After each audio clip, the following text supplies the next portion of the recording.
Okay, these next calculations are going to be pretty darn quick and easy. Year, month, and day.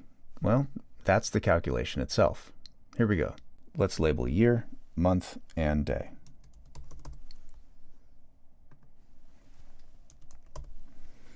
And day of week.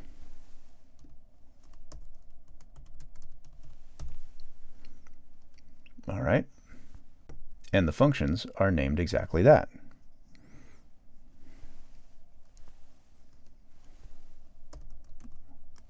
Year is simply year. And it looks for the date column, and there we have it. Same with month, and then same with day. Week, day of week, is a little bit different, but not terribly. It's just a different keyword. And there you have it. Copy and paste as before.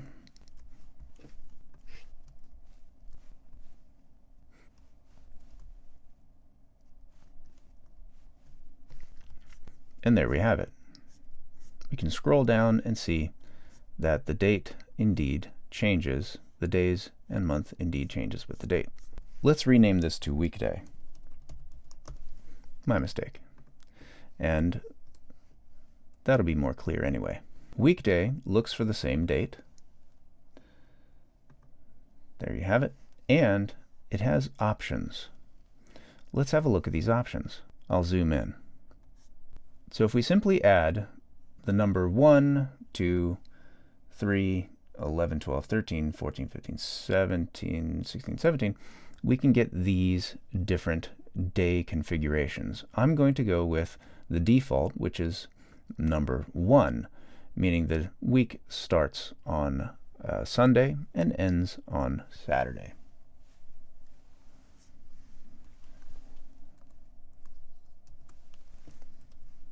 And there we have it. Same as before, copy and paste down.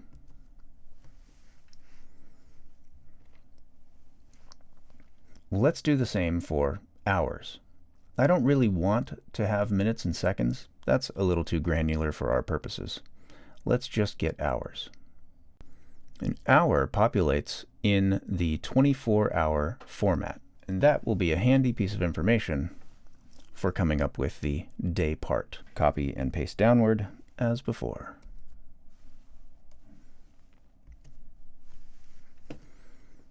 Let's take a moment and clean up our table and save before we get into our very last function. I zoomed out, going to scroll down until I get right about where I need. Scroll to fine tune. There we are. And now zoom in a little bit.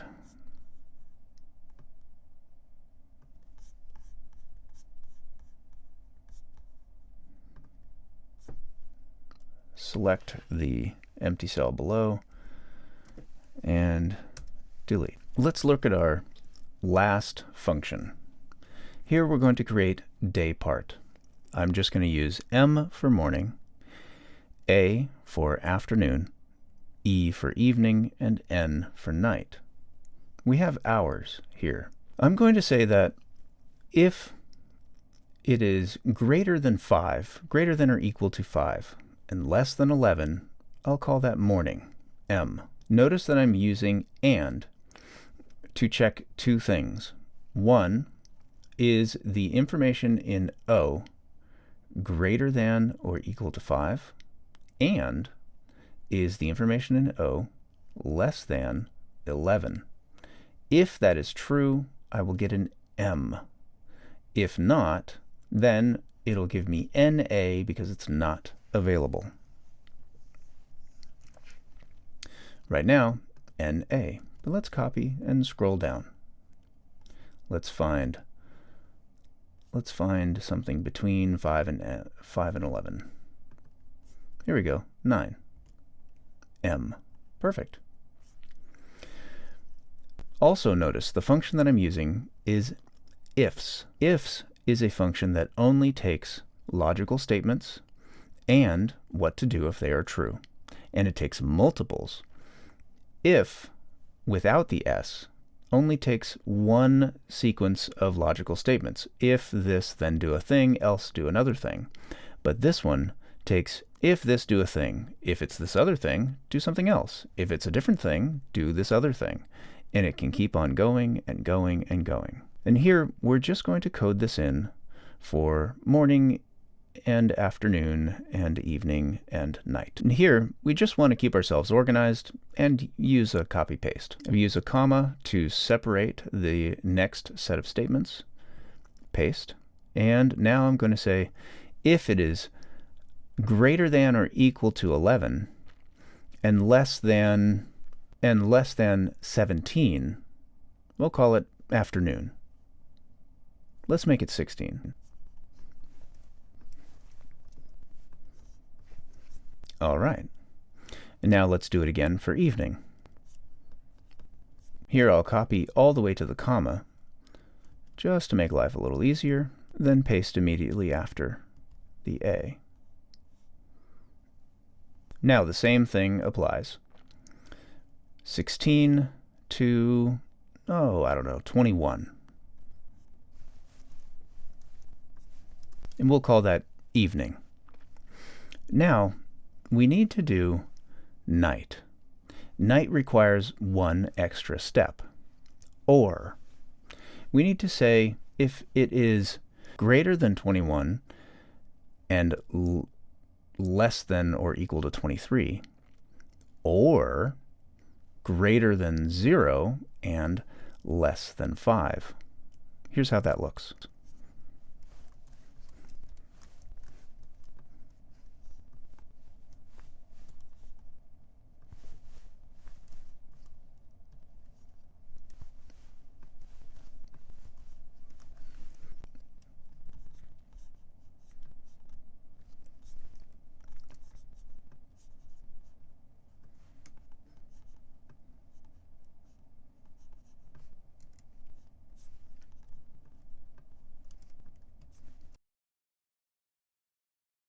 All right, let's have a look.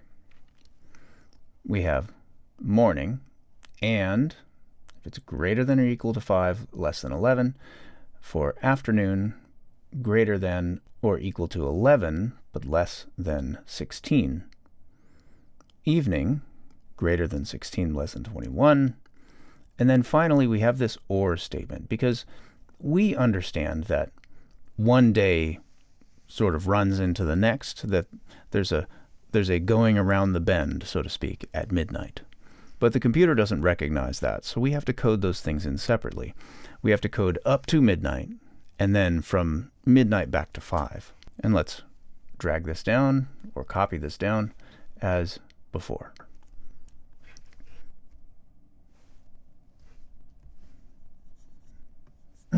Now here I'm getting an error because this is a fairly large data set and a lot of data. So we're going to click OK and then just wait patiently.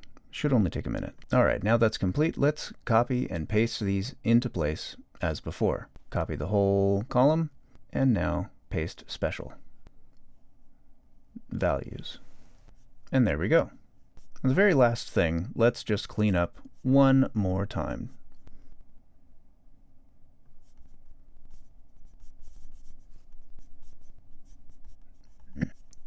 Select these rows,